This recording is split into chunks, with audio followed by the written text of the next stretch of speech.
We are joined now by Jack Bushman, host of the Locked On Blackhawks. We are here to find out exactly, or in the ballpark, or best guess, what the heck is going to happen with the third overall pick in the Chicago Blackhawks in the draft.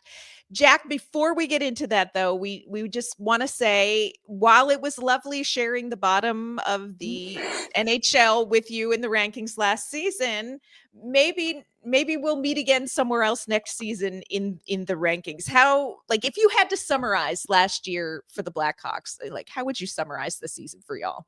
Well, first off, thank you so much for the company at the bottom of the standings last year. It was very nice to have someone else in the Central Division. No, in all seriousness,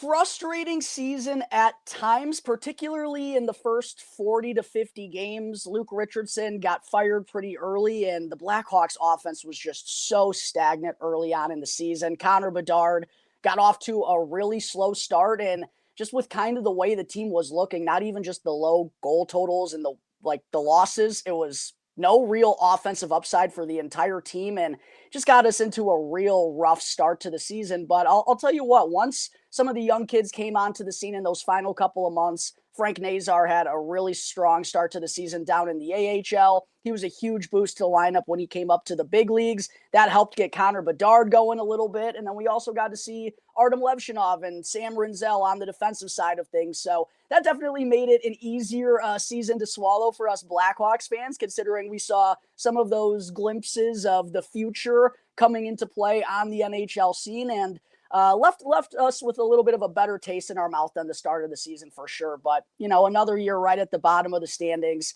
It was tough, but the future is bright, and we got to see some of that. So that was the biggest positive from the Blackhawks 24-25 season. Okay, is it me, Emma, or could you substitute some names in that whole conversation and fill in some blanks, and you'd be like, that's the Nashville Predators season in a nutshell? Yeah, but see, the difference is I feel like Jack, his description ended on a positive. It was like, well, there's some hope for the future. And I was like, that's where you lose us. So foreign. Yeah, that thing you talk about. And that's just the weirdest thing about the Predators last season. Like, you would have never guessed that they would have been as offensively challenged of a bunch that they were, considering, I mean, the pieces and the moves that they brought in. What was kind of the breakdown of the lack of offensive output from this team last year? Because on paper, it should not have gone the way that it did.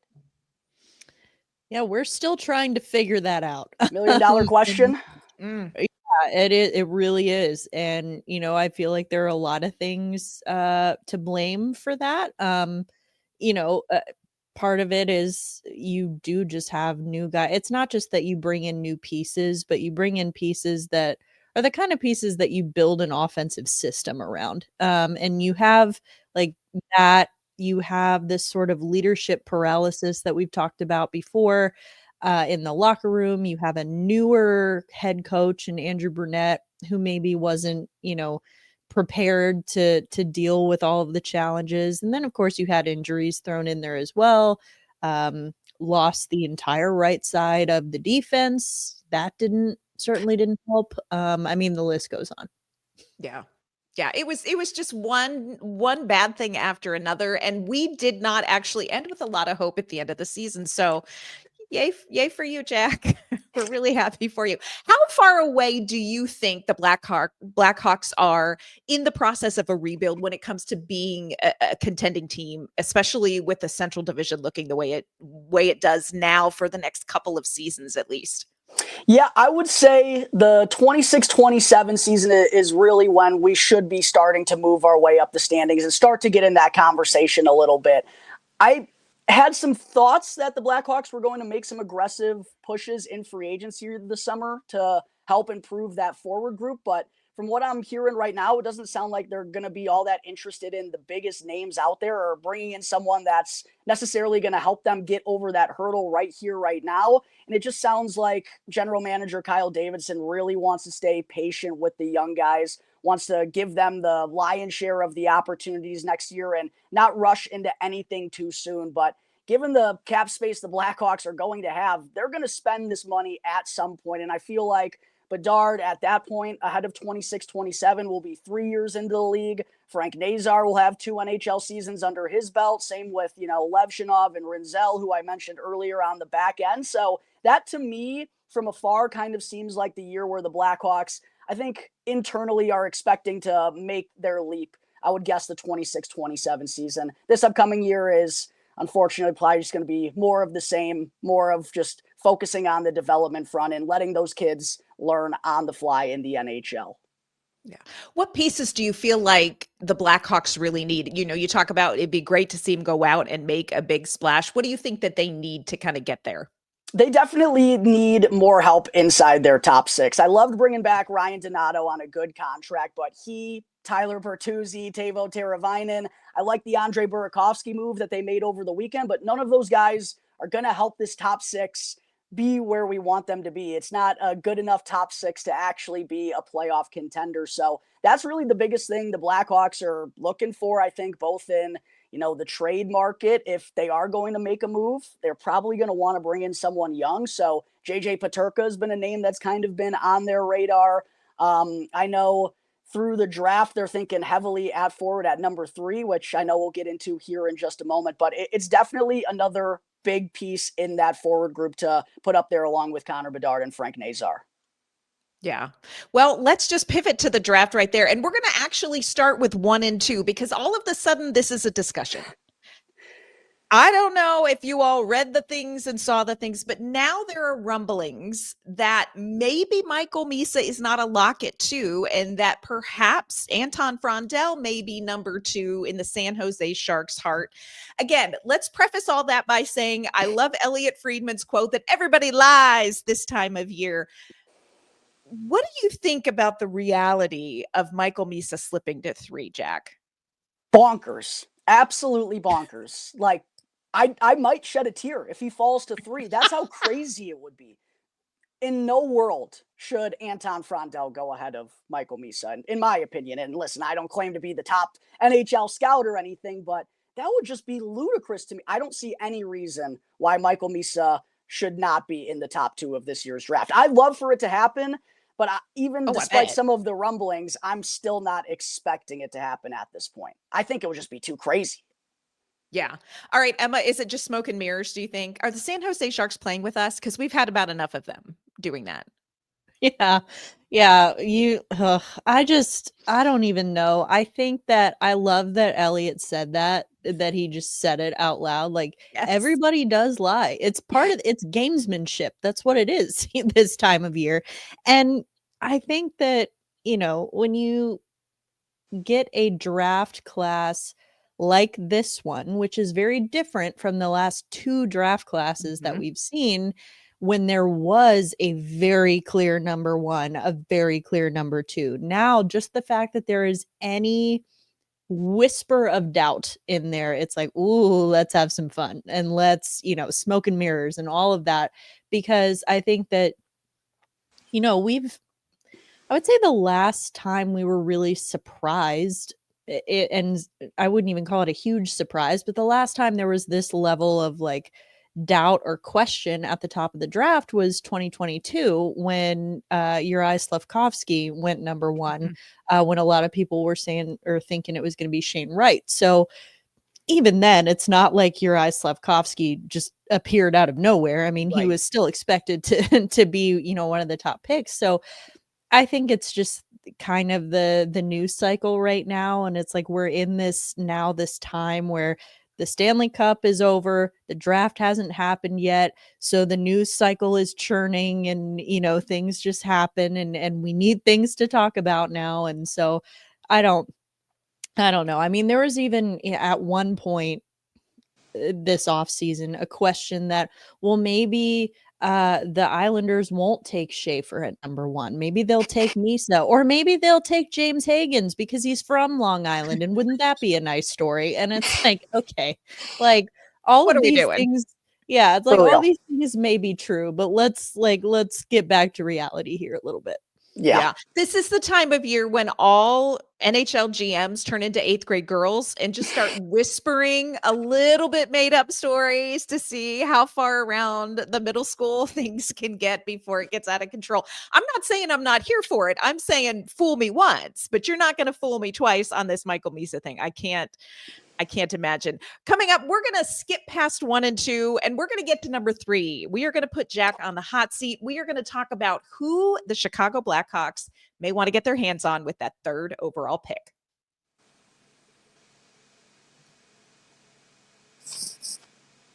Today's episode is brought to you by Wonderful Pistachios. If you are looking for that snack that is both delicious and nutritious, friends, you need to crack into a great source of protein with Wonderful Pistachios. Wonderful Pistachios is one of the highest protein nuts. Each 1 ounce serving has 6 grams of protein. That's going to give you over 10% of your daily value. Plus, they are packed with fiber and better for you unsaturated fats to help keep you feeling fuller longer. I am personally a no shells variety kind of girl. It's a perfect grab and go snack for those busy hockey days, whether I am working at my desk or headed to Bridgestone Arena or just hit that point in the afternoon where I know I need a quick protein boost. They are always a great go-to. But if you are in love with cracking open every shell for that satisfying crunch, the in-shell options are a classic favorite as well. So get snackin' and get crackin' with a snack that packs a protein punch. Visit wonderfulpistachios.com to learn more. All right, Jack, here's what's real. We can't do anything at 5 until you people at 3 and 4 do something. So I want you to just play a game with us. This game is called Fill in the Blank. It's a very easy game. Fill in the blank for us, Jack. With the 3rd overall pick in the 2025 NHL Draft, the Chicago Blackhawks select Anton Frondell. And it's not my favorite pick, to be quite honest, but I do think it's the most likely pick of the bunch. Very, jammed up at this number 3 spot, but I think the Blackhawks want a player with size and skill combination. I talked about the forwards they have, the young forwards that they have on the scene right now, Bedard, Frank Nazar. Most of them are undersized skill players. So I think they do want to add someone who's got a little bit of meat and potatoes to their game while also bringing in some skill. And to me, that's 3 guys, Anton Frondell, Porter Martone, and Caleb Desnoyers. I think those are the 3 they're really deciding between upon this point in time. I'm guessing Frondell is probably their favorite of the group, though. I think his shot, that elite trait, is probably the most elite trait of that group that they are deciding upon. So I'm probably leaning Frondell for that reason. If it were up to me, though, I would be taking James Higgins here at number 3. Maybe that's absolutely crazy, and it's probably not going to happen because the Blackhawks, like I said, have a lot of undersized skill players already. James Higgins would be another one. But to me, at number 3 in the NHL Draft, you're shooting for upside. You're shooting for the best player available, and that's James Higgins to me. I truly believe if he was playing in the OHL or one of the leagues in the CHL last year instead of college hockey, he probably would have put up insane numbers and there'd be a different narrative, I truly believe, around him at this point in time. And a point per game as a freshman, 18 years old in college hockey, a league that's grown very strongly these last few seasons, I still think that's very impressive. No, it's not what Macklin Celebrini did the year prior, make no mistake about it. But if you would have told me as a Blackhawks fan 9 months ago that you're not going to win the lottery, you're not even going to get the 2nd pick, but you could come away with James Higgins, I think a lot of us Blackhawks fans would have been absolutely thrilled. Again, I don't think it's likely just because of the makeup of their forward group already. That's why I do think it's going to come down to Frondell, Desnoyers, or Porter Martone. But for me, I'm shooting upside here at number 3. I'll worry about those size problems later. I'd take James Higgins because I'll say this. After not selecting Ivan Demidov last year, if you let him go by and James Higgins go by and they turn into special forwards in this league when that's what the Chicago Blackhawks need, along with Connor Bedard, I'm going to be a very angry man on my podcast for a while. So that's my spiel about the number 3 overall pick. Okay, when they pick Anton Frondell, everybody tune in to watch Jack lose his head. I'm going to be a little salty. I'm not going to lie.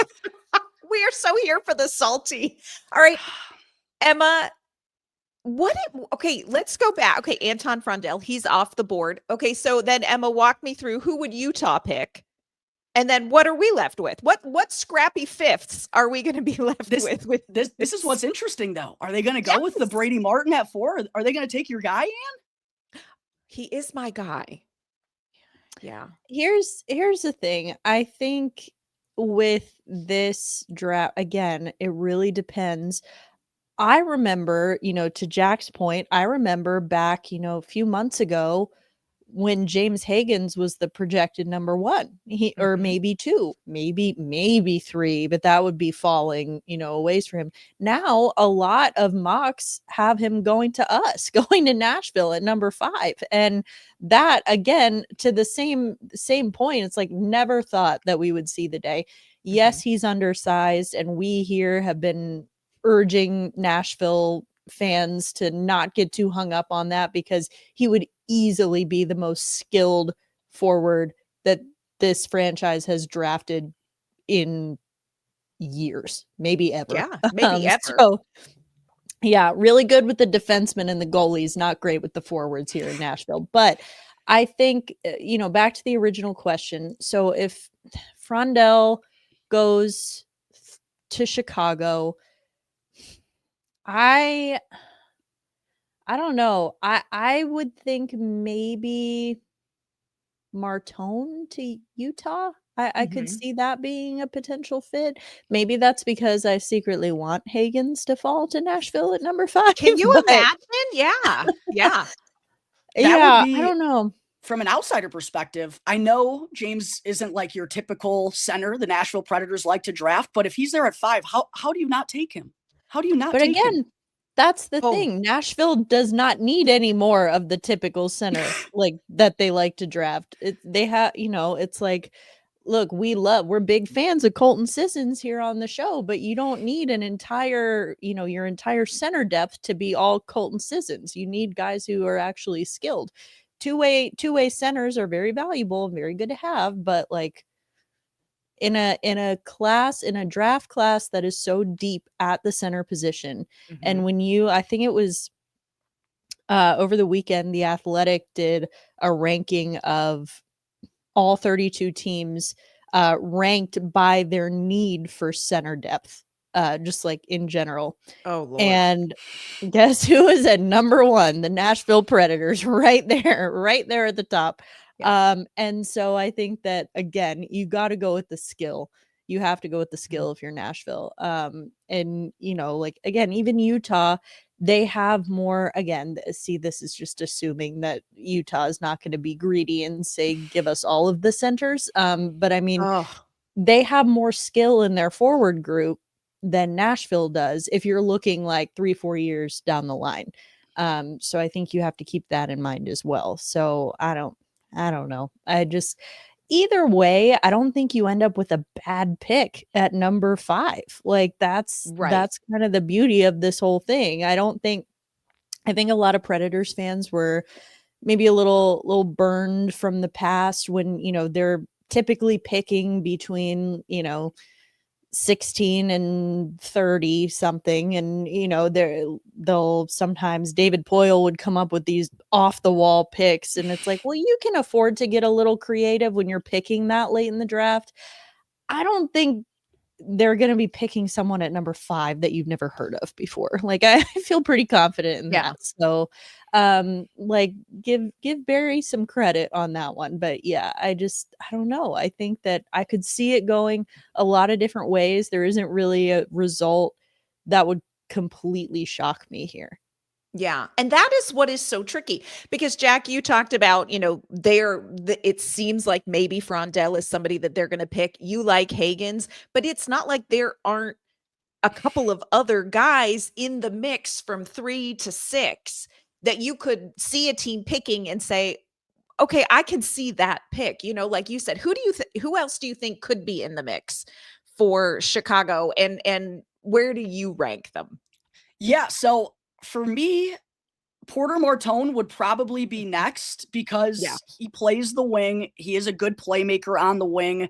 6'3", already over 200 pounds. Like that's everything the Blackhawks have been looking for. The question around Porter though is he's a wing. Are you going to take a wing at third overall Right. when you have a sizable center in Anton Frondel. You have another one in Caleb Denye. Like, I could make an argument for every single one of the four guys who I truly believe are in contention for the Blackhawks there.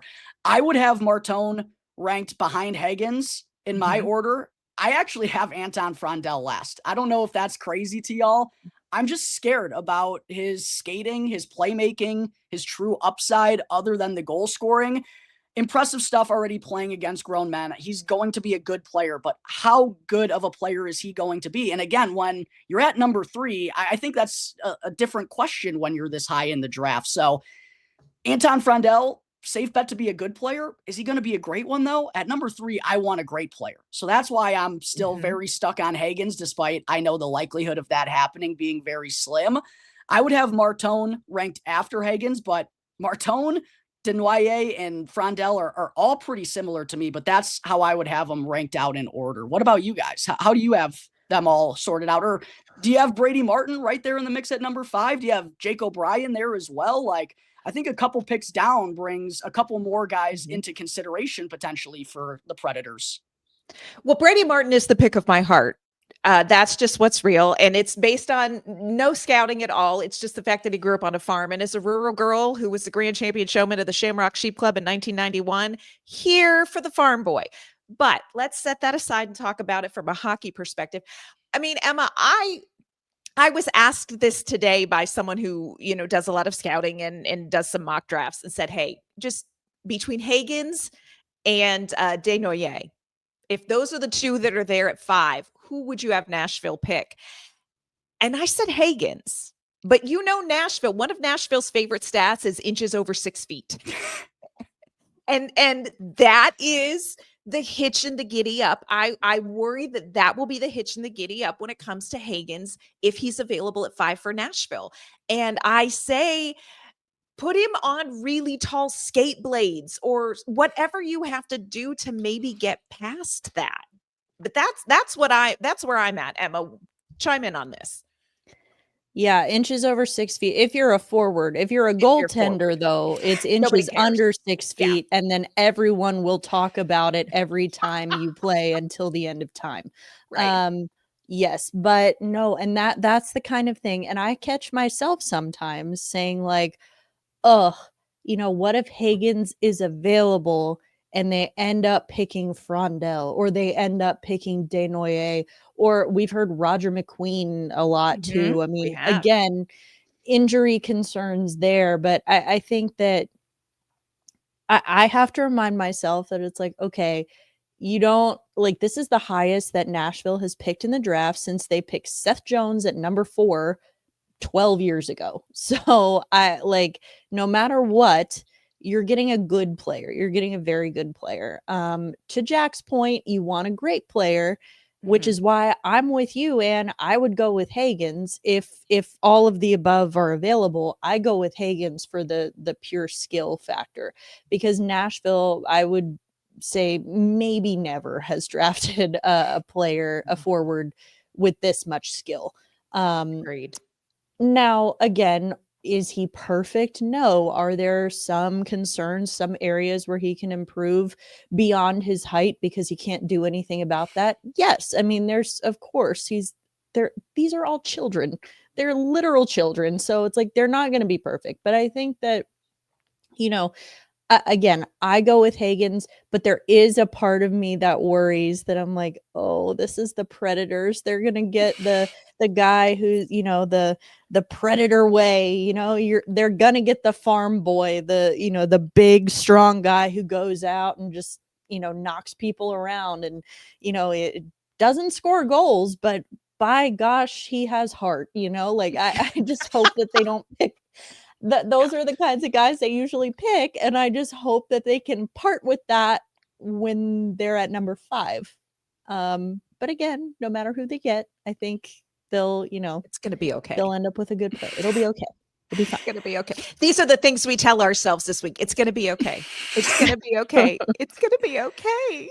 Right. Last thing I want to say on this, every mock draft I've gone through on my show, Higgins has been available there at number 5 for Nashville. And I just have there's no way you guys can let him slide at number 5, in my opinion. I know he's not the typical mold, but you need more skill down the middle, and he's the guy to do that. So even on my show as, a Central Division opponent, I've been like, the Nashville Predators would be insane to let him slide past 5. Absolutely insane.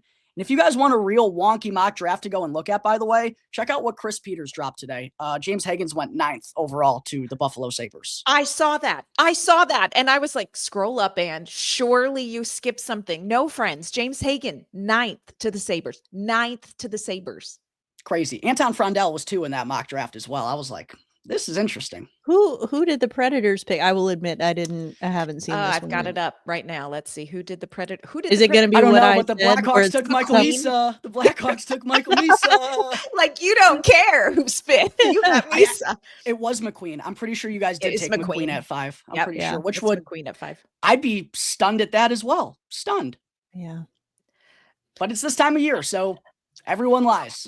Everyone lies. They're all whispering. I'm with you, though. If Higgins is available at number 5, if he's still there, if Utah hasn't picked him, if no one else has picked him, if they let him go, I don't even know. I might be joining Jack and just like screaming into the void for like a week after that. Because how are we supposed to go on? Yeah. We can co-host Locked On Yells. Yeah, Locked On Screams. Yep. It's going to be really nice for Predators fans, because instead of screaming at the TV, shoot the puck, we'll be screaming, pick James Higgins. And there's a little variety in that from last season.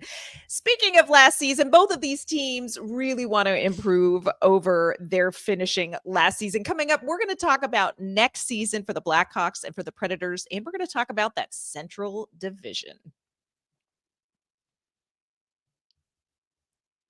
All right, Jack, you said earlier in the show, you kind of see 26-27 sort of being the year for the Blackhawks really to kind of hit their stride.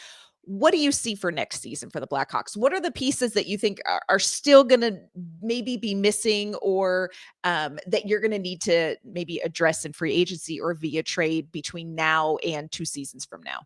Yeah, I think the biggest thing is they just don't have enough game-breaking skill on the scene yet. They're starting to get some pieces, guys who we know are going to be part of the puzzle here in this rebuild, but still not enough to get them over the edge. And that is still done a little bit purposely because we want to make sure we know exactly what we have in these young players. That's still part of the rebuild. And before you go out and free agency and start giving up assets through the trade market to bring in guys, you kind of do want to figure out particularly what you have. And Connor Bedard, Frank Nazar, Lev Shinov, Rinzel, Korchinski, like we have so many players under the age of 23. It's just all about getting them experience next year. And I know that's not the most fun answer. I know it's pretty darn similar to what we've been going through the last 2 years. But when you have a general manager as patient as Kyle Davidson is, that's really the forte. And in addition to kind of what we're hearing about free agency and not expecting the Blackhawks to be making any big runs, it's just all going to be about patience again for the Blackhawks next year. And unfortunately, probably going to be looking at a high pick in the 2026 NHL draft. But I know the Nashville Predators are not trying to be in that conversation once again.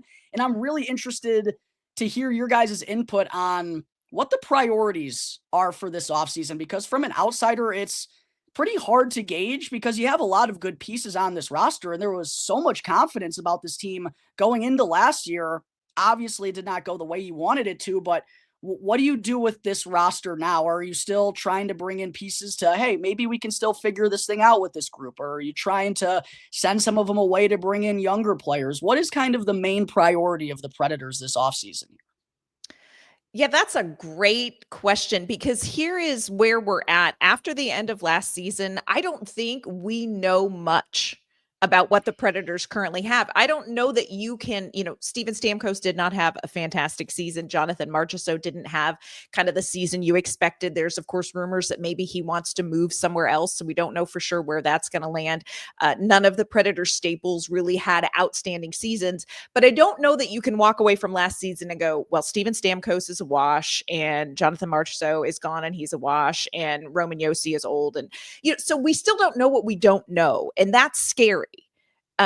especially when it comes to Barry Trotz and off-season moves. He has said his priority is to get a defenseman to play with Roman Josi. And so I think that's where he's going to invest time, assets in the off-season. I don't know that it is a robust market, friends. And that's a little unnerving because the Predators have a ton of draft picks. They have 3 picks in the first round. And look, I have a shopping list of the first round that doesn't just include Brady Martin, the farm boy. Like there are some other pieces they need to get, but he could opt to do something with that. I think there's a lot. There's a lot they need to do, but they don't know necessarily enough for sure to do a lot of big things. That's kind of how I would summarize it, Emma. Yeah, it's one of those things where you're like, okay, which fire do we put out first? Because there were so many that we were not expecting, to be clear. Because, last offseason, the biggest or the most obvious need was we need goal scoring, right? So to Barry Trotz's credit, he addressed that very clearly. He went and he got Steven Stamkos and Jonathan Marchessault. And then, he had lost Ryan McDonough, but the Brady Shea signing was to help with that. And so it looked like, again, to his credit, on paper, he addressed the thing that needed to be addressed. Now, that did not pan out this year. But again, no one is looking at the Predators roster right now and saying, well, where are the goals going to come from? Who's going to score the goals? Like that's still, you have to have some level of belief that the goal scorers are going to get back to scoring goals. But I think that when you look at the roster on paper and address, or look at what needs to be addressed the most, it's, to Anne's point, the defense. I mean, specifically the right side of the defense. It is a wasteland. And I mean, absolutely no disrespect to our dear friend, Nick Blankenberg, God love him, but he was playing on the Predators top D pair. Top pair. Top D pair. Top pair. Yes. And he was playing alongside elder statesman Brady Shea, the most tenured member of the Predators blue line was the guy who just got here in July by the end of the season. So part of that is injuries. Roman Josi, Jeremy Lauzon, both injured, but then, you lose Luke Shen, you lose Dante Fabro, you lose Alex Carrier, and then Barry Trotz has the audacity to come out and say, you know what we need is a right shot defenseman to play with Roman Josi. And I'm like, oh, like any of the 3 that you just got rid of? Okay. Like, all right. So, and to Anne's point, the market is pretty thin when it comes to free agency. And even trades, like just knowing how valuable of a commodity right shot defensemen are right now. I mean, like whether it's a trade or a free agent signing, you're gonna have to overpay. And so I think that Barry Trotz has got to be ready to do that. It's going to be a very interesting offseason for the Predators. They probably, on paper, it looks like they should be okay. They probably need to do a lot. They really shouldn't do a lot. It's one of those, it's just one of those. I know. I was like conflicted looking at it again from an outsider perspective, because after everything, all the moves you made last year, I feel like you can't really punt on it now, and you probably don't expect as many fires to happen as you did last year. And if that doesn't happen, this team is bound for some regression. Just how high is that, or progression, sorry, due to bounce and turn around in the right direction. It's just how much is that going to be? So yeah, it's fascinating to look at this Predators team from the outside and be like, I don't think they're terribly far away, but they might be, but I can't really tell at all. I can't really tell at all, but I don't think they can quit with this group yet is the thing. Right. Absolutely. You have nailed it. Even if they wanted to, there's so much movement protection on that roster right now that like you really can't. And you've still got, this is the other fun wrinkle in this season that Predators fans just love to hear about, is that the Matt Duchene buyout reaches its peak this year. Ooh. So they're going to be paying him $6.5 million, I believe.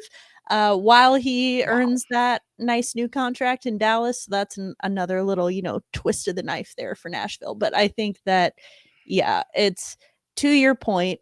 They shouldn't be that far away. They shouldn't be as far away as they appeared to be by the end of this past season. So there has to be a little bit of hope. Anne and I are not the right people to be preaching hope, though, because it's been 84 years since we had hope.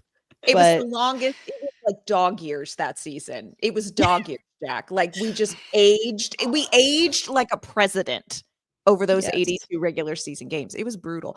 Talking about progression and regression, Jack, who in this just horrible Central Division, who is going to get better next season, do you anticipate? And is there a team that you think is going to take a step back? Because, friends, this Central Division is an absolute gauntlet for teams. Gauntlet. I've said the Winnipeg Jets were going to take a step back for like 6 years, and they just never do. I don't know how. They'll probably go and make a playoff run again next year, probably lose in the first round. They got Jonathan Taves now, so they might as well. True. I'll be rooting a little bit from afar. I think the Colorado Avalanche, interestingly enough, could take a little bit of a step back, and just losing Mikko Rantanen in the manner in which they lost him too. Like, I wonder the vibes around that locker room. Now, Colorado's so talented, they're probably still going to make a Stanley Cup playoff spot, but I don't know if they're necessarily going to be right there at the top or as big of a powerhouse as they've been these last few years come next season, but still got to see what happens in free agency in the next couple of weeks, I think, to give like a stronger opinion on that. But Colorado, I wouldn't be too surprised to take a mini step back this year. What about you guys? Go ahead, Emma. This gives me anxiety. Emma and I hate predictions. We have too much anxiety for this, but we do it for the love of the craft. It's hard. So go ahead, Emma. Thanks, Ann. I'm with you on the Jets that I've been saying for years. It's like, all right, this will be the year that the gig is up. The gig is up. I've also said that about St. Louis for the last few years. And then, especially this past year. Now, granted, they pulled a little bit of a Nashville and went on a crazy run in the second half to get to the playoffs. But to their credit, even once they got there, they made it interesting in that first round. They looked good. So, again, it's like, I don't know what I'm talking about is the moral of the story here. But I don't know. It's hard. If we're talking about who's going to take a step forward, I'm very high on Utah. I think that Utah is going to make some noise next year. Now, being in the Central Division, are they going to challenge for a division title? Probably not. But that's just out of their control, really, at this point. With Nashville, it's like, well, you can't really regress much more than this. Don't say it out loud, Emma. Don't put it out in the hockeyverse. We've already said it. It's like, well, you can only go up from here. And it's like, but can we though? So yeah, I really don't know. I would say, who's going to take a step back? I'd go Winnipeg or St. Louis, maybe. Yeah. This Central Division, I'm telling you, is the most fascinating division. And I don't say that as somebody biased. I say that as somebody who is watching these teams compete. I think it is going to be a fascinating division. And I think, even a year, 2 years, 3 seasons from now, it's still going to be awfully interesting in the Central Division. A lot of teams making moves. And like, you mentioned the Blackhawks on the rise to Nashville. We don't know what we're doing, but let's see what happens in a couple seasons. It's going to be great. Can't happen with my Blackhawks soon enough. I don't mean to put the jinx on you, but Nashville really should. Again, you can't go down any further. If you guys are worse than the Blackhawks next year, you're in a real bad spot. So Nashville should bounce back in a decent way this season, at the very least. They got too much talent on that roster. They got to figure out that right side for sure to make a true push up the standings, but there's enough talent on that roster to go and compete for a playoff spot for sure. Yeah, from your lips to the hockey god's ears, friend. We've burned all the sage we can burn. We've chanted all we can chant, and let's see what happens.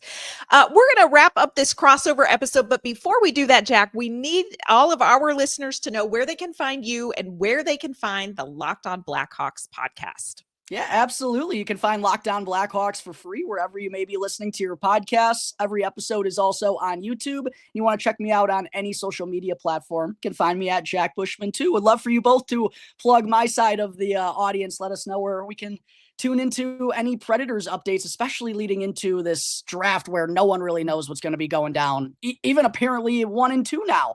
We got Michael Misa falling to number 3. I don't expect it, but it's going to be a crazy next couple of weeks. It is. Well, you can find our podcast at LO_Predators on social media, of course, on your favorite podcasting platform and on YouTube. You can find me on social media at AnnK_Mama on Ice. Emma, where can we find you in your work? You can find me on social media at Emma_Lingan. You can also find more of my NHL coverage over at the Hockey News. All right, Jack, thanks for joining us. We will regroup after the draft and see how this all shakes out and maybe preview the season when it rolls around. Sounds like a plan to me. Thank you so much for having me on. Always fun. And if neither of us take James Higgins, we riot. Oh, Locked On Screams kicks off next week. Should be interesting. Everyone stay tuned.